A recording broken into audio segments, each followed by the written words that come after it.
All right, better late than never. Here for a short and sweet World Cup special Friday edition of Prime Suspect, alongside Adam Bjorn and Prime Sports co-founder Joe Brennan Jr.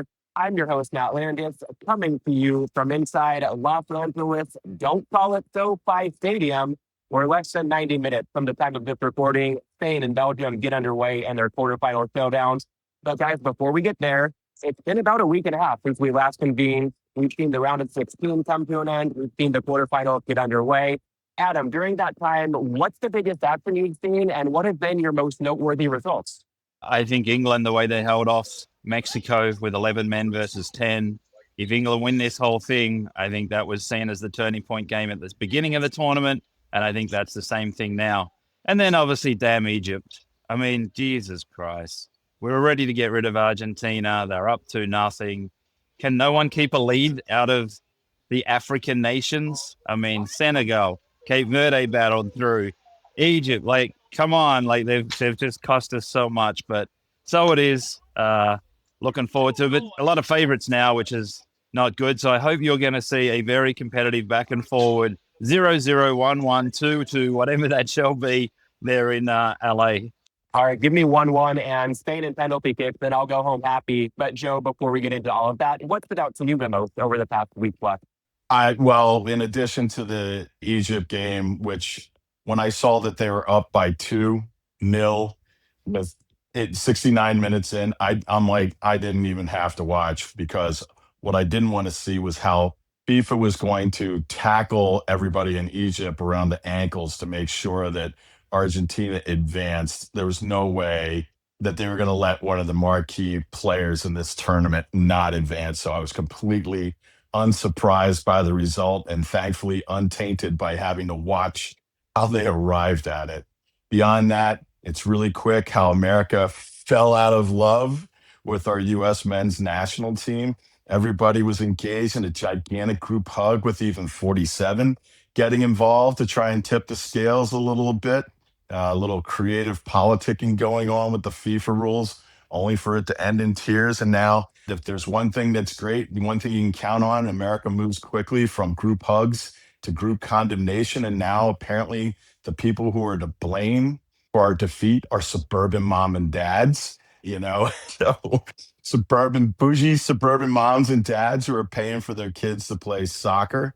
So, I mean, beyond that, I think it's going to be, I'm waiting to see audience numbers, how much it's going to tip now that the US is out. It really seems like it's going to be hard to stop France right now. They just seem to be a juggernaut. I'm very disappointed in Brazil getting taken out by a bunch of guys who couldn't manage a suntan to save their lives. And, I think that's the interesting thing right now to play for in addition to the title is who's going to win that golden boot. That seems like a really interesting market because there's a lot of really great players that still, I mean, between Messi, Mbappe, Haaland, there's a lot of players and that you could say of the highest quality competing for that one right now.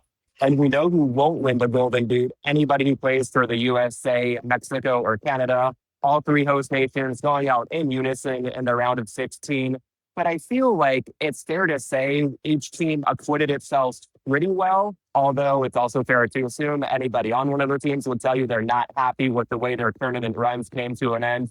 So, guys, what do you make of the host nations' performances overall in this tournament? And what's it going to take for Canada, Mexico, and or Team USA to really break through on the world's biggest stage?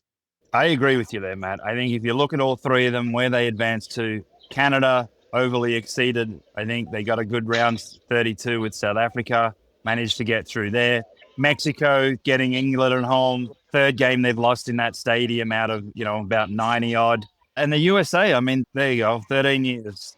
And the USA, I mean, I almost think that all that politicking got into their heads and they just showed up as a tier 4 or 5 team and were just all over the place. They looked like what we thought they were, kind of thing. And then we sort of changed our mind, seeing that they could play, they could get together. They had an easy, somewhat group.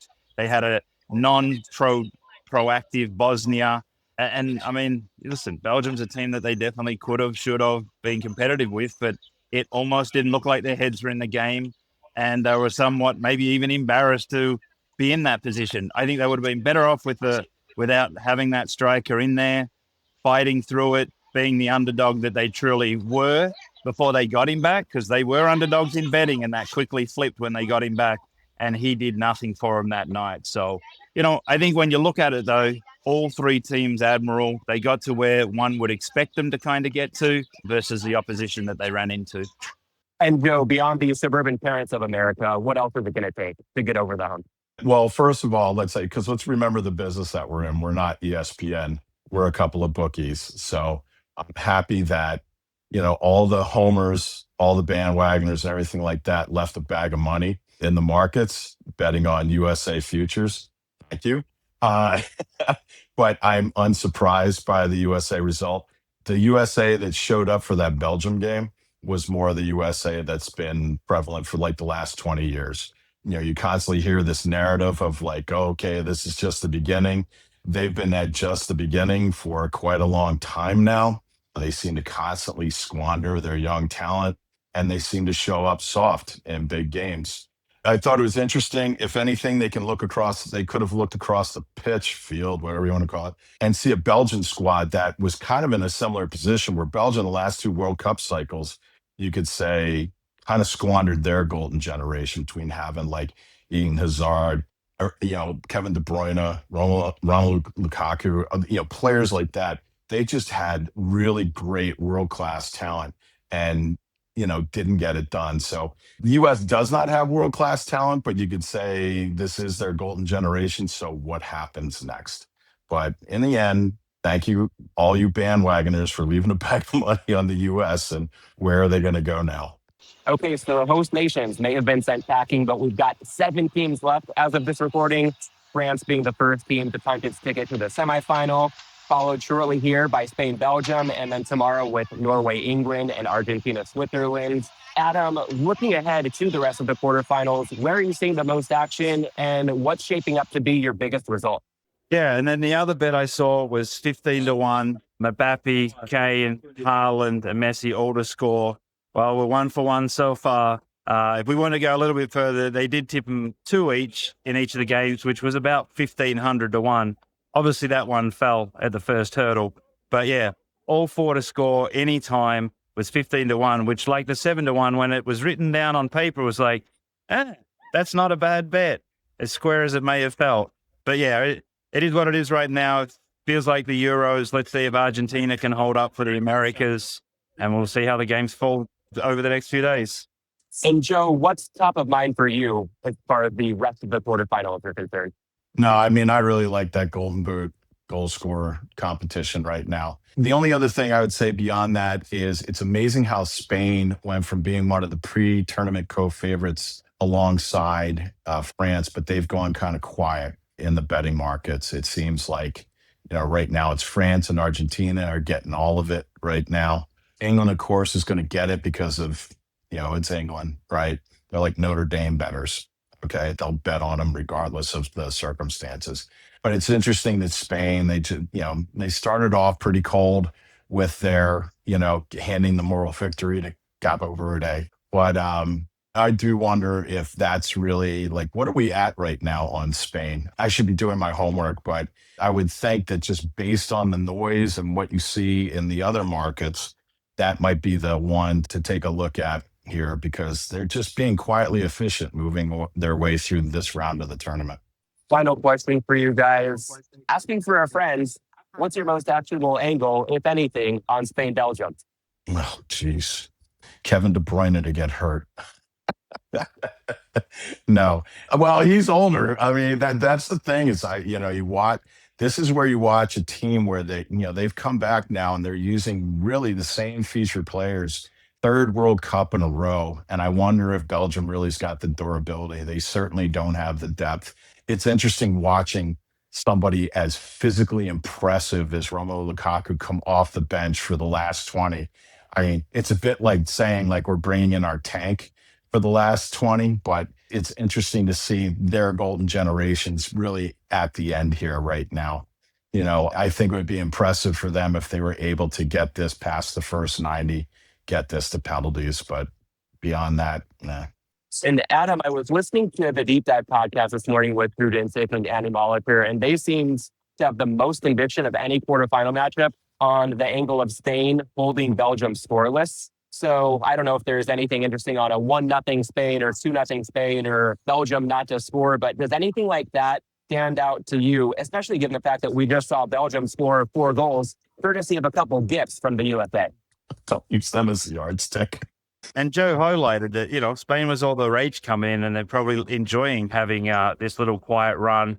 Haven't given up a goal yet. 1-0, 2-0 is kind of good enough for anyone, just like France yesterday. That's why it feels like these totals at 2 3/4 are just too high. There is a little bit of money coming in on that 2-0 and 1-0 from both Rex and Masters. But yeah, I mean, when you looked at this lining up, Spain should get through. As Joe said, the goal for all these underdogs, just like Morocco yesterday, get to 0-0 or get the first goal, hold on to the 90, you get the extra time, get the penalties, and you can just see that pressure catches the best of them and anything's possible once you get to that. But one thing that's definitely been happening, these last 15, 20 minutes, a lot of goals scored, a lot of players either getting tired. I noticed one thing recently that all the teams coming out of Miami with that humidity have really struggled the following up game. So even who comes out of England, Norway, if it's Switzerland, Argentina waiting for them on the other side, they're likely going to get a team that's gone through a hell of it, especially those two teams. I mean, they're very well matched. They're very front heavy. And I imagine that'll be a bit like that England-Croatia game, potentially of just attack, and it'll take a lot out of them. So we'll see how they all play out and then who's in the next round. But I think, as I said, that 7-1 yesterday looked really good, and I can't really see nothing stopping Spain from getting through today. All right, we'll go ahead and wrap up on that note because we're just about an hour from kickoff right behind me. That means it's time for me to go find a Winky cheeseburger as well as my seat. To the audience, thanks as always for tuning in. Enjoy the rest of the World Cup quarterfinals. Have a great weekend, and we'll catch you next week. Thanks for listening to this week's episode of Prime Suspects. Register for Prime Sports at primesports.com and download the Prime Sports app. You can follow us on Twitter at @PrimeSuspects_, at Joe Brennan Jr., and at Adam Bjorn. You must be 21 or over to play on Prime Sports. Always bet responsibly and within your limits. If you or someone you know has a gambling problem, call 1-800-GAMBLER.